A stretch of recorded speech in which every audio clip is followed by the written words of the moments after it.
Hey guys, how's it going? Michael Troy here, and today we're looking at Tales of the Teen Titans number 48. Okay, so this is Tales of the Teen Titans. This is the title that started out the New Teen Titans by Marv Wolfman and George Perez. Then they went and did their, New Titans Baxter series, starting with the new number one and the Terror of Trigon story, Raven fighting her demonic father. So anyway, then they switched the regular book to Tales of the Teen Titans, which had new books for like a while, but then they started reprinting the new one. It was kind of convoluted, and I don't know if I did a great job explaining that, but anyway, so George Perez was busy working on the new book, and there were a few fill-in issues by some other artists, and this one is pretty cool because it's illustrated by Steve the Dude Rude and inked by Al Gordon. We just covered his Wild Star series not too long ago.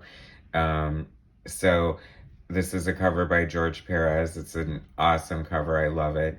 The two teams going head to head, standard superhero pose. So versus the recombatants, which you can see why this is their first, and I don't know if they ever appeared again. I don't remember ever seeing them again, but boy, is that a hard name to pronounce. So it's basically a riff on the DN Agents, which was kind of like an independent superhero comic book from Eclipse, and it was kind of looked at as like an X-Men Titans kind of ripoff. So this was, I guess, Marv Wolfman's answer to that. And Steve Rude mostly came from independent comic books, most notably for Nexus, his co-creation with Mike Baron, popular writer of the 80s. Nexus looked like Cyclops with a lightning bolt on his chest. Do you guys remember that? But anyway, Steve Rude is an amazing artist. He's definitely from like the Alex Toth school of design with just like an open style and a great use of blacks, as you can see here. Like I said, Al Gordon inked this, and he did a great job. He's such a great inker as far as adaptability. Like, I think he always inks for the project and the artist, and you never like look at something and go, oh, those are Al Gordon inks, and that's like a good thing because he does what I think the best inkers do, and just like serve the artist and make the artist look as best as they possibly can without overtaking it too much.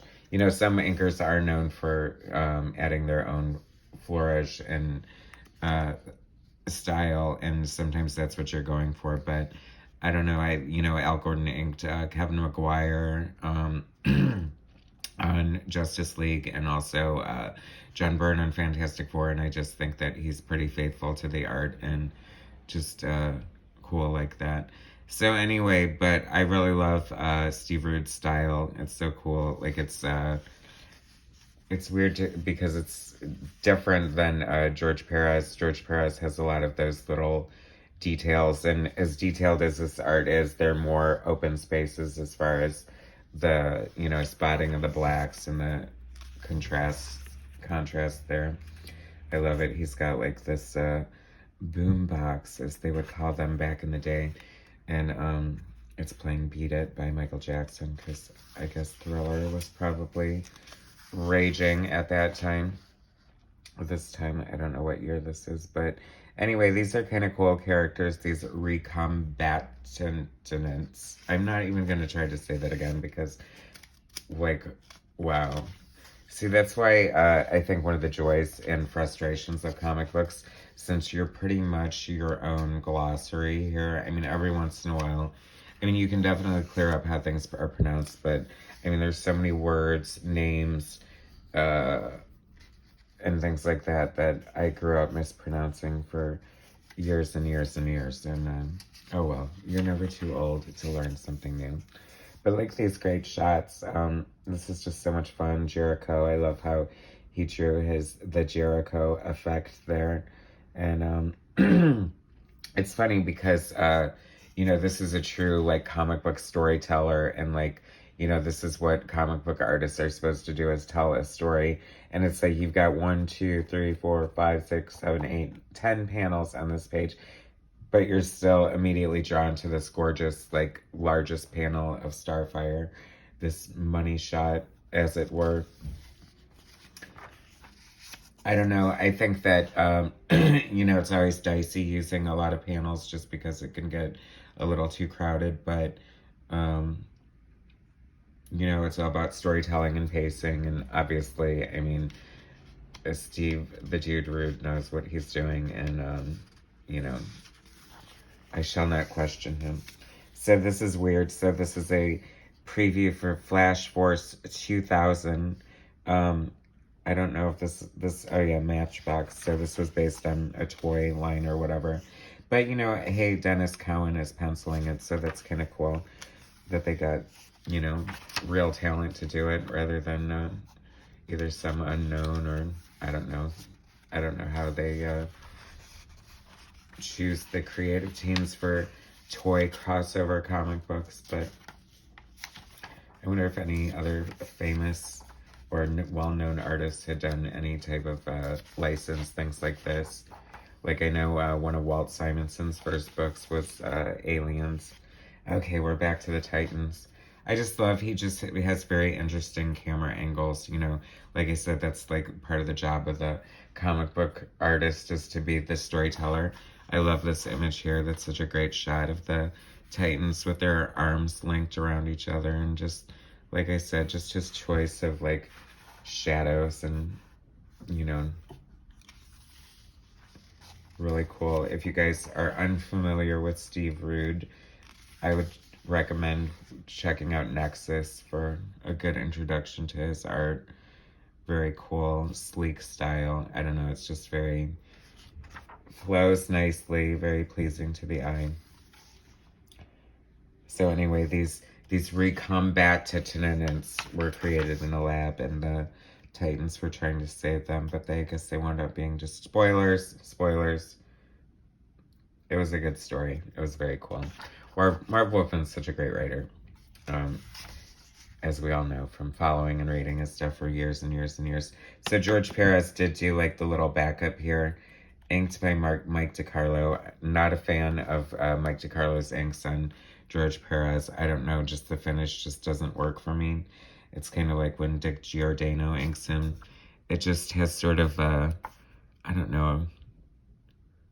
I just can't describe why I don't like it. I just don't. But I mean, looking at it, it's, you know, I mean, Perez is shining through loud and clear with all his great details. It's funny, I always thought that Titan's Tower sometimes looked different. Like, I felt like sometimes he would draw it, like, long and tall, and sometimes it was a little more short and squat like that. But I could be wrong. I mean, God knows the man designed the Titan's Tower, so he obviously knows what he's doing. Never was a fan of Terry Long. I thought it was creepy that Donna was only 19 and Terry's like this old college professor. I mean, we get it. College professors, I mean, come on. Going after your wife's as young as one of your students. Oh, nothing transparent there. Anyway, so I thought I mean, I'm sure it pissed off a lot of fans, because Donna Troy fans are like, psychos, like, as far as protectiveness and stuff, and it probably pissed him off when John Byrne unceremoniously killed him off panel in a car crash. I thought it was a little harsh, but but as I laugh. Anyway, Jericho, the famous Jericho of the Wonder Mutton Chops. I always liked the relationship between he and Raven. I just thought it was cool. Like, it just, you know, shows a flourish of Marv Wolfman as a writer. Although, I mean, we have to get George Perez credit because they did co-plot together. But, you know, I just liked it. You know, the fact that he was mute, and so they had this sort of unspoken relationship. But even gentle Joey couldn't save her from the terror of Trigon. Anyway, I love that Dr. Light cover. That was so cool. Remember that. Anyway, so that was Teen Titans, Tales of the Teen Titans. with guest art by Steve the Dude Rude. So that's very cool to have somebody like that on a book like Mainstream Teen Titans, because I don't recall him doing a ton of work for Marvel and DC. Anyway, thanks for watching. Please subscribe to my channel, hit like, share my content, and I'll bring you some more soon. All right, take it easy, guys. Thanks.